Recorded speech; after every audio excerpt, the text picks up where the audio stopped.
Hello guys! তো সেই দিন সকালটা শুরু হয়েছিল গলায় প্রচণ্ড ব্যথা নিয়ে, কারণ আমার গলার ভেতরে ফোস্কা হয়ে গিয়েছে। তারপর নিচে যেতেই দেখি ইঁদুরেরা আমার জুতোর এই অবস্থা করে রেখেছে। তারপর এসেছিল আমার একটা পার্সেল।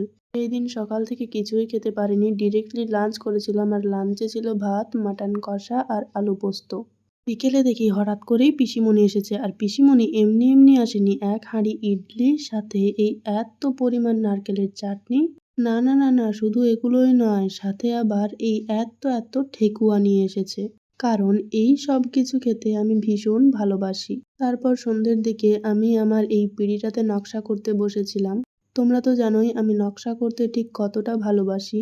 যদিও এই পিঁড়িটা কালার করা আমার কমপ্লিট হয়ে গিয়েছে, নেক্সট ভিডিওতে আমি তোমাদের সাথে এটার পুরো কাজটা শেয়ার করে দেব। তোমরা জানিও এটাতে আর কোনো নকশা অ্যাড করলে ভালো লাগবে কিনা, আর চ্যানেলটা সাবস্ক্রাইব করে আমার সাথে থেকো কিন্তু।